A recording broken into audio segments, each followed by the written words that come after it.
Okay, the next step and the last step in the examination of the neck is about to examine or check the vasculature of the neck in the form of carotid arteries and jugular veins. Let's take a look. First of all, we have to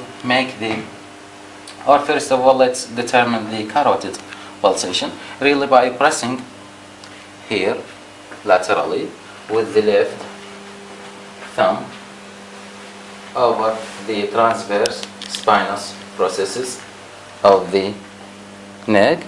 You will see and you will feel the pulsation of the carotid. After that, you have to detect the contralateral side, just like this. Do not compare both sides simultaneously. This may induce syncope. After that, we have to check for the jugular veins. First of all, we have to make the patient neck relaxed. If we have a look here in the neck, we have to know that we have here carotid artery and jugular veins, both internal and external jugular vein. First of all, make the head of the bed at 45 degrees from the horizon. If the patient had no visible veins, just like our volunteer here, you have to lower the head of the bed down. If the patient had elevated jugular vein well above the mandible, you have to ask the patient to even sit. This is first. After that, we have to inspect the pulsation in the neck to determine whether it is arterial or venous. Really, the venous had two peaks per beat, while the arterial had one. The most prominent movement in venous pulsation is inward, while it is outward in carotid pulsation. After that, you have to palpate the left carotid of the patient and to see whether what you see here of pulsation, is it comes or coincide with the pulsation felt here. If it is so, it is arterial, otherwise it is venous. And when we would like to determine the venous pulsation here, between the clavicular and sternal head here of the sternocleidomastoid, the internal jugular vein will appear from here and ascend till here. Really, this is the jugular venous pulsation, will be visible here. Lateral to it is the external jugular pulsation. If you are able to see the internal jugular pulsation, you have to take it as a measurement for the JVP. Otherwise, you can use the external jugular pulsation. Once you detect venous pulsation here, try to palpate it. If it is palpable, so it is arterial. If it is not palpable, it is venous. This is one of the maneuvers. After that, you have to obliterate at the neck root. You have to obliterate the pulsation, just like this. And to see whether the pulsation is obliterated or not. If it is not, so it is arterial. After that, you have to ask the patient for the cosmal sign to take breathe and take it and out. هذا تاخذ نفس قوي. هي اقطع. ذب قوي. اقطع. Normally, على راحتك. Normally, the jugular venous pressure will be elevated during expiration and lower during inspiration.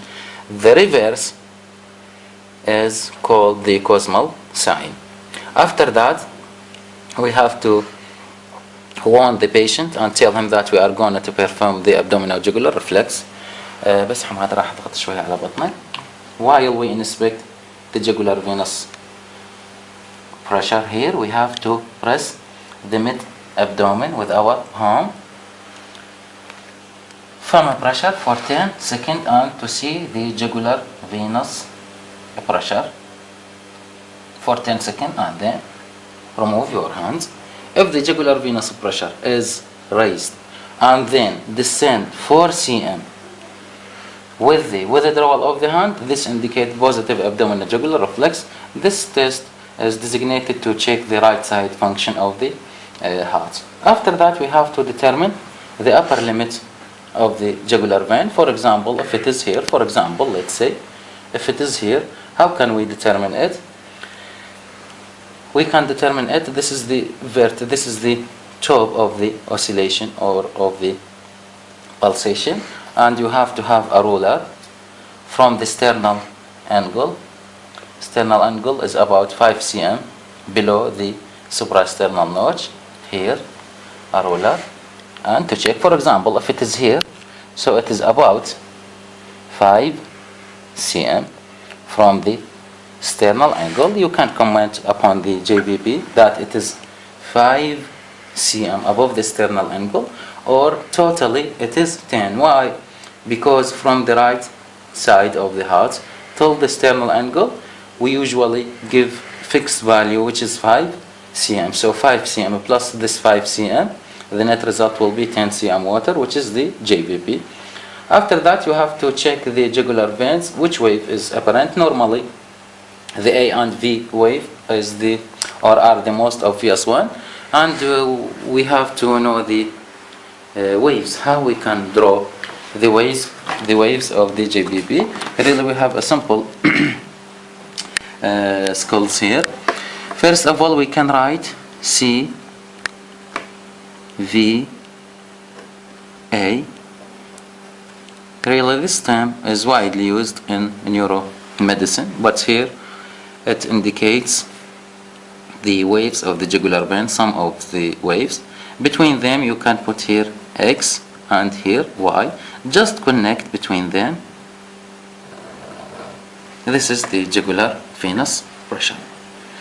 Then you have to determine which wave or what are the waves that coincide with the systolic phase, and what other waves that coincide with the diastolic phase. Really, we can, if we put an imaginary lines here, this is the systole, the other occurs in diastole. How we keep them in our mind? X, C, and S for systole. All of them contain the pronunciation S. So C wave, X wave occur in systolic phase, while the V, Y, and A occur in diastolic phase. This is really about the how to draw or how to sketch the JBP waves. After that, you have to know the causes of the jugular venous increased jugular venous pressure in general.